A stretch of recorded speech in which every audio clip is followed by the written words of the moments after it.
Em nome de Jesus oramos e agradecemos. Amém e amém. Eu gosto desse texto.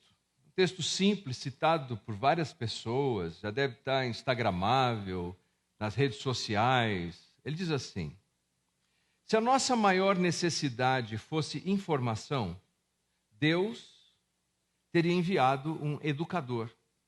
Se a nossa maior necessidade fosse tecnologia, Deus teria enviado um cientista. Se a nossa maior necessidade fosse dinheiro, Deus teria enviado um economista. Mas, como a nossa maior necessidade é salvação, Deus nos enviou o Salvador. Não que nós não precisemos dessas outras coisas, nós precisamos. A nossa maior necessidade é salvação. Agora, quando nós falamos de Salvador, nós precisamos pensar no conceito bíblico de Salvador. No hebraico, a palavra Salvador é Yashá. É aquele que resgata, é aquele que socorre, é aquele que protege. Eu tenho que confessar a vocês que, quando menino, eu tinha um medo de escuro terrível. Era quase que um terror noturno, quase. Eu morria de medo. Quando eu via que estava escurecendo, já me dava desespero. Falava com o papai e me mandava dormir daquele jeito bem gentil que só ele sabia fazer. Falava com a mamãe, dizia para eu ir dormir. Com carinho, mas ia dormir. Não sobrava muitas pessoas para me socorrer, para me salvar, exceto meu irmão caçula. Mas eu não podia dizer para ele que estava com medo, ia pegar mal. Então eu dizia para ele o seguinte: vamos brincar. Acordava ele à noite. Nós tínhamos 2 bonequinhos do... Ele está aqui no recinto, gente. Ele lembra. Até hoje ele tem esse trauma. Se tiver alguém que pode ajudá-lo com isso. Brincávamos com os bonequinhos do Chips. Ele: eu quero dormir. Não, nós vamos brincar com o bonequinho do Chips. Naquele momento, vou colocar ele agora numa posição especial, ele era o meu socorredor ali. Era a pessoa que vinha e me salvava daquele temor que eu tinha. Yashá é a palavra hebraica para aquele que nos momentos de medo, de opressão, de dificuldade, de ameaça, nós clamamos. Por isso o nome Jesus é tradução de Yeshua, que é Yahvé, ou o Senhor salva. E o conceito, quando você estuda e lê o Antigo Testamento, é muito claro. Por exemplo, você estuda o livro de Êxodo, e você vê Deus sendo o salvador do seu povo, usando como instrumento Moisés. Você vê no livro dos Juízes, Deus levantando homens como Sansão, como Gideão, ou mulheres como Débora, para que pudessem salvar o seu povo. Mas por trás destes instrumentos humanos estava o Deus Todo-Poderoso. Por isso no Salmo, veja só o que diz este Salmo lindíssimo, o Salmo 68, versículo 19 e 20. Essa poesia bíblica diz assim: bendito seja o Senhor, que dia após dia carrega os nossos fardos. Deus é a nossa salvação. E a parte A do versículo 20 diz: o nosso Deus é um Deus que salva. Deus. E veja que o poeta bíblico, ele não nega a existência de fardos na vida, de cargas, de desafios, de problemas. Ele não diz que porque temos fé em Deus, as nossas cargas desaparecem. Pelo contrário, o que ele diz é que Deus vem ao nosso encontro como nosso Salvador, porque Deus é o Deus que salva e Ele carrega os nossos fardos.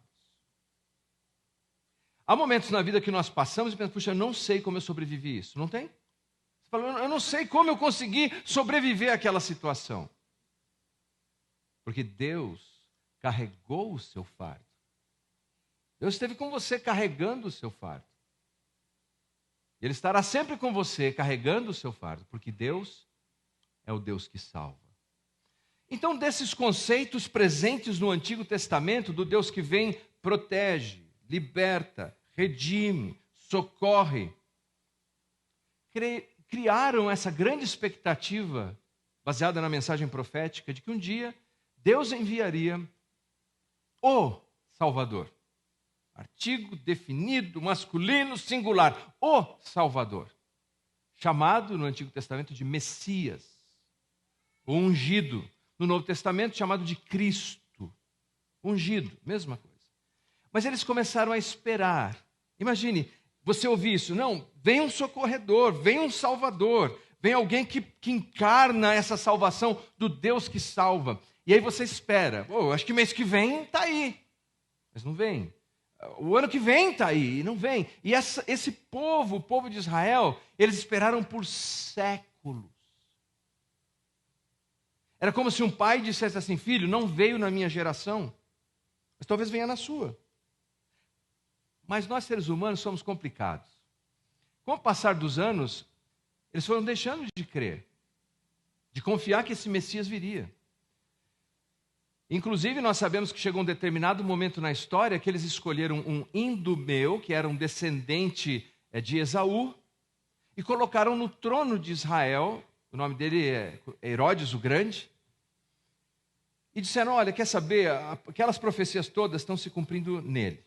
Esquece essa expectativa de que vai nascer um outro Messias. O nosso Messias é esse cara aqui, é o Herodes.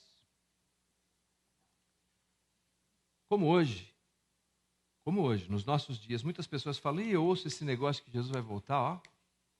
Até quando eu não era crente, a minha vizinha do coque já falava isso, ó, e nada.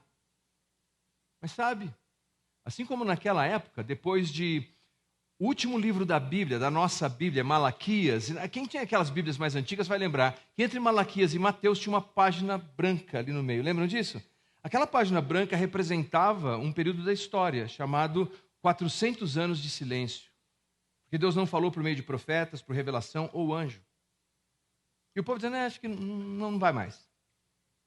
Mas depois de 400 anos de silêncio, Deus envia o anjo Gabriel, visita um sacerdote chamado Zacarias, anuncia o nascimento de João Batista, e depois esse mesmo anjo visita uma jovem chamada Maria, que morava lá em Nazaré, no norte da Galileia, um lugar assim feio, pobre, que ninguém esperava. E Deus anuncia que o Salvador nasceria do ventre daquela jovem.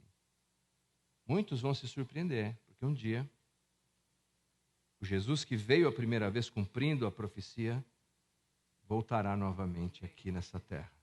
E como nós nos alegraremos naquele dia. Nessa visita dessa jovem, ela expressa a sua fé, a sua confiança, ela diz que se cumpra em mim conforme a sua palavra, e depois ela vai visitar uma prima. Dependendo da tradução que você tem, o nome da prima é traduzido por Isabel ou Elizabeth, que é a esposa do sacerdote Zacarias. E quando chega para visitar a prima que já está com alguns meses, talvez 6 meses, o bebê dentro do ventre dessa prima Isabel dá um glória. O bebê começa a se mexer só de ouvir a voz de Maria. E aí a Isabel já faz ali um anúncio poético, profético do que estava acontecendo ali. E a jovem Maria, então, ela se rompe num louvor espontâneo a Deus, numa poesia linda, como é o costume do povo, especialmente no Antigo Testamento do povo de Deus, de usar canções, poesias, para anunciar a verdade divina. Por quê? Porque quando você usa canção ou uma poesia, você cria mais comunhão. As pessoas cantam juntas e isso produz uma comunhão. Quer ver? Uma canção antiga, já tem até remake. Quer ver? Deus está... Mas canta com vontade. Tão certo como... Está vendo? Isso cria uma comunhão. Você pode cantar sozinho. Tá bom já, gente, já cantaram bem. Tá ótimo, chega. Então assim, cria uma comunhão. Porque quando você canta sozinho lá na sua casa, eu não sou abençoado por essa comunhão. Então eles cantavam porque produzia uma experiência de comunhão. Eles cantavam também porque é uma expressão de adoração a Deus, mas também ajuda na memorização. Você memoriza com mais facilidade as canções. Os mais antiguinhos agora vão lembrar do seguinte: roda, roda o baleiro, atenção. Pega. Já dá para saber a idade, fácil. No YouTube, sei. Olha só, faz quanto tempo faz que ouviu isso aí? Os mais novos falaram, o quê? Bala? Porque a gente memoriza. E aqui Maria canta essa canção. Uma canção conhecida como Magnificat, porque a primeira palavra é essa, é exaltação a Deus. E perpetuou essa revelação maravilhosa da vinda do nascimento de Jesus. Eu não vou ler o texto todo, por causa do nosso horário que está um pouquinho apertado, mas o texto é o seguinte, você anota e depois lê na sua casa. Capítulo 1, versículos 46 até os 55, nós vamos ler apenas 46 e 47. Então, repetindo, capítulo 1 de Lucas. Lucas, capítulo 1, versículos de 46 a 55, e nós vamos meditar no versículo 46 e 47.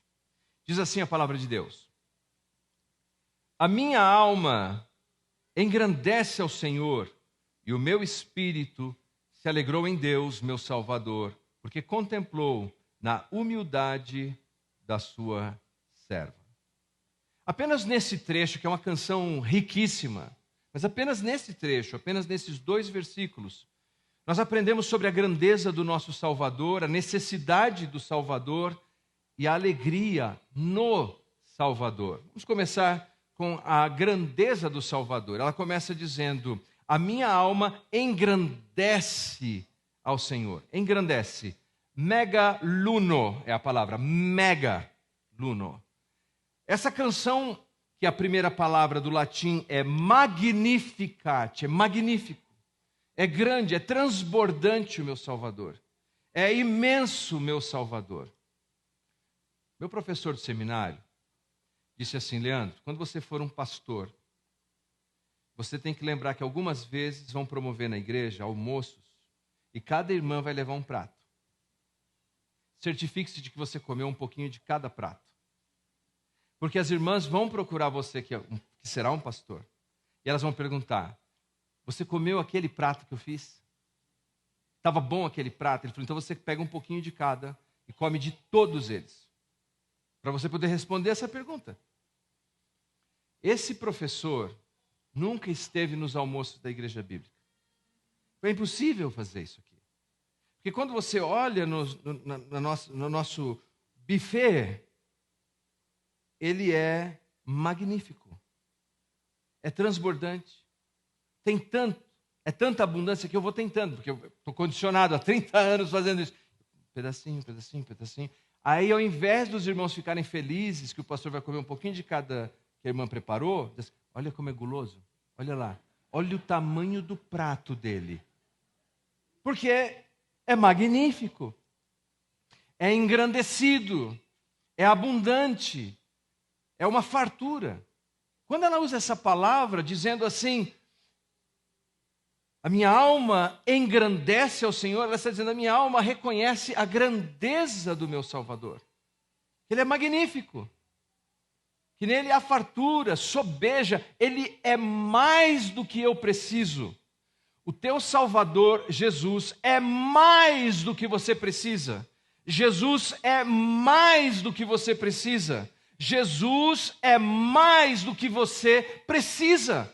Lembre-se disso todos os dias, porque esse mundo quer distrair você, quer confundir você, quer fazer você pensar, não, é Jesus e mais alguma coisa. Não, não, não, não. Jesus, ele é mais do que você precisa.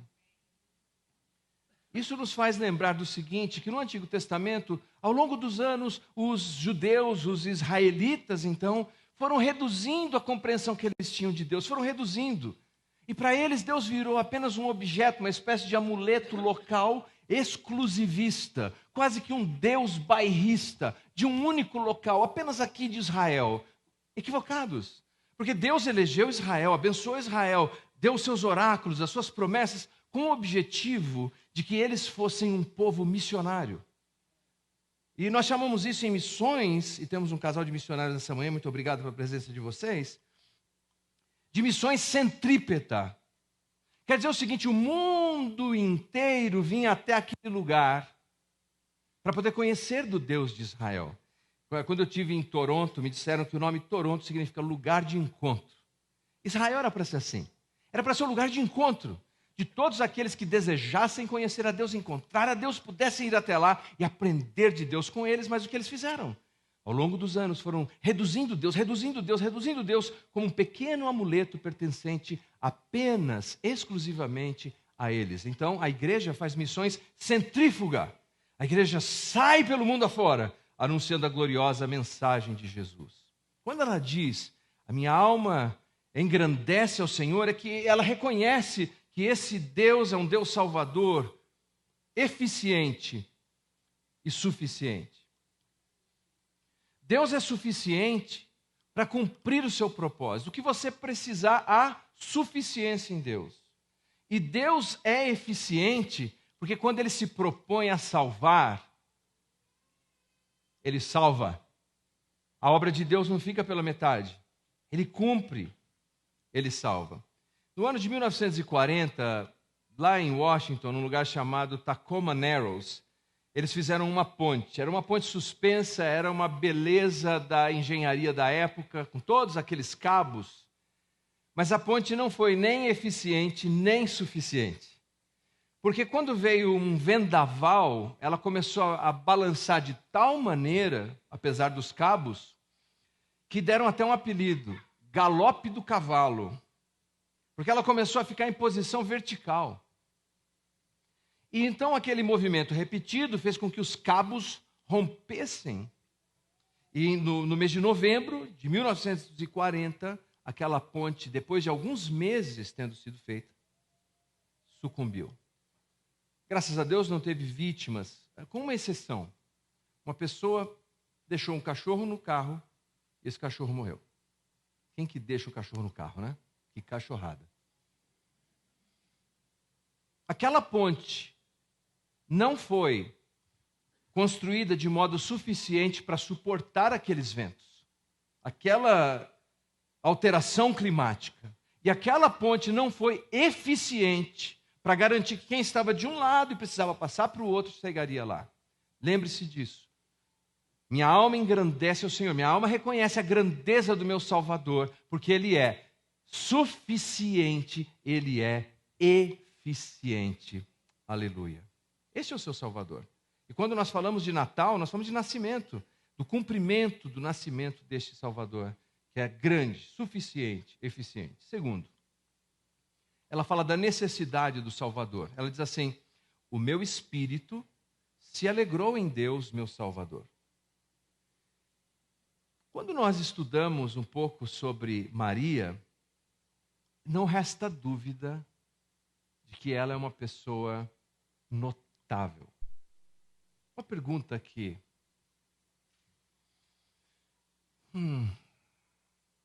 Quantos amam Maria aqui? Levante a mão, por favor. Irmãos, todos nós devemos amar Maria.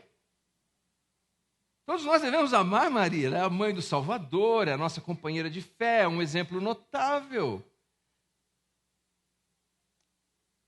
Evangélicos às vezes ficam meio desconfiados com essa pergunta, porque acham que a gente está falando de adorar, mas não, nós amamos Maria.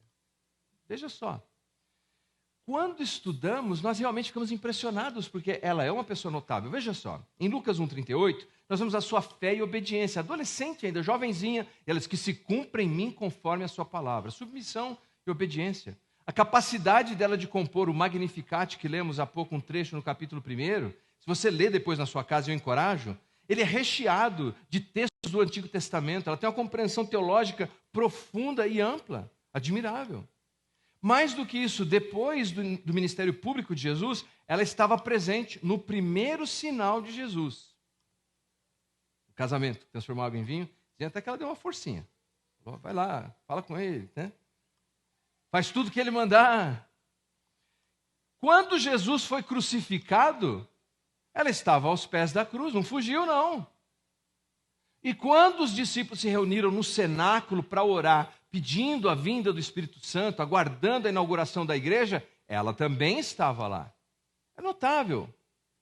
E nós temos uma percepção equivocada, porque nós pensamos que só precisa do Salvador aquele que é, no nosso ponto de vista, pecador.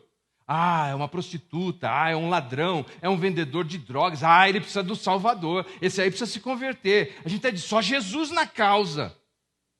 Mas quando nós olhamos uma pessoa notável, como Maria, ou como o centurião Cornélio, que era generoso, e tantos outros, mesmo os bons, os notáveis, os excepcionais, precisam do Salvador.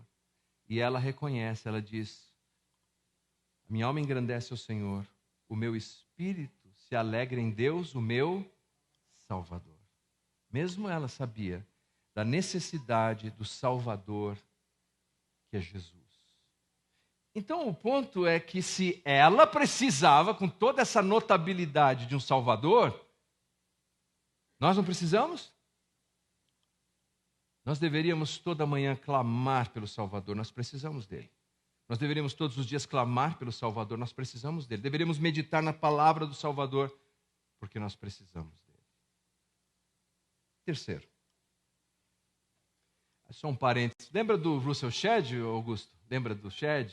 Uma vez a filha do Shedd diz assim, um missionário que nós tivemos no Brasil, teólogo, e a filha dele disse assim: eu só acredito que meu pai é pecador porque a Bíblia diz. Eu pensei, que moral. Que moral.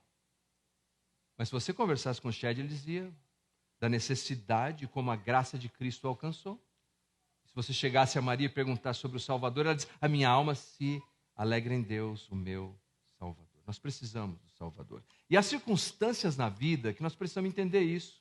Que é a hora não da gente tomar tudo na mão para a gente resolver com a nossa força. É a hora de dizer: Senhor, eu quero confiar totalmente no Salvador. Para os perdão dos meus pecados, para me ajudar na minha tentação, para ajudar nas minhas lutas. Terceiro e último. A alegria no Salvador. E o meu espírito se alegrou em Deus, o meu Salvador. Quando ela usa essa palavra alegria, é uma expressão comumente utilizada em festas, em festivais, em casamentos, em solenidades. É uma palavra que fala não apenas daquela sensação de alegria escondida ali dentro de você, mas daquela alegria que se exterioriza, que te faz cantar. Ou quando você vê assim um casal dançando, felizes, e você fala: olha como eles estão felizes, como eles estão alegres. É desse tipo de alegria que está dizendo, de algo que você não consegue nem represar dentro de você, que ela vai exteriorizar. Ontem foi um dia assim aqui, a nossa alegria transbordou ontem, de ver as pessoas professando a fé pública em Jesus, de termos seminaristas apresentados, o Júnior confirmado como um presbítero. É uma alegria que você transborda. Eu não tenho muito boa coordenação, e eu acho que foi a Vivi que gravou na hora do parabéns, que cantaram um bolo muito gostoso. Carlão e Sônia fizeram. Vou fazer uma propaganda aqui, depois eles me dão um desconto. Então, eu estava transbordando de alegria, com toda a minha descoordenação enquanto cantava. Porque eu não conseguia conter em mim. Mas não sabe nem bater palma direito. Não importa. Está transbordando de alegria. Mas note o que ela diz. Ela diz assim: meu espírito se alegrou em Deus. Ela não disse nas circunstâncias. E há uma grande diferença. Esse exultar, essa alegria imensurável, essa alegria que não se pode conter, a mais intensa alegria, não está na circunstância. Não está na situação que você vive. Não está no cenário em que você se encontra. A maior alegria que você pode ter é a alegria que está em Jesus, o seu Salvador. Estar nele te dará essa alegria indestrutível. Não quer dizer que você não tem momentos difíceis. Não quer dizer que você não tenha momentos de angústia. Mas quando você olha lá dentro, na presença do Salvador na sua vida, você encontra motivos para contentamento. Há esperança. Não há nada que seja tão difícil para Deus ou impossível para Deus.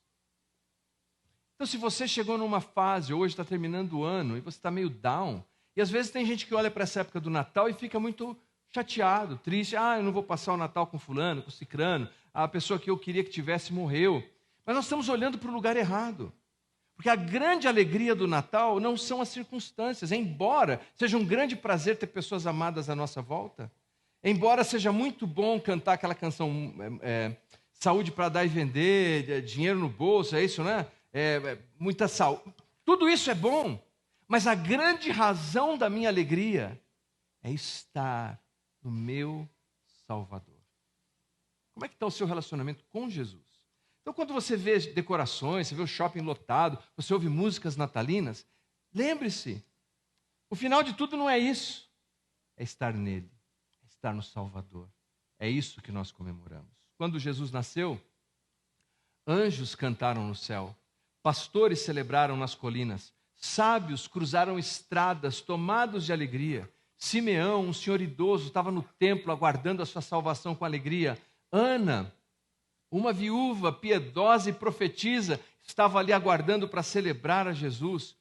Todos os que tinham um coração piedoso e entenderam o valor do Salvador, se alegraram por uma única razão: chegou o Salvador. Não coloque a sua alegria naquilo que é transitório. Não coloque a sua alegria naquilo que é transitório. É bom ter saúde.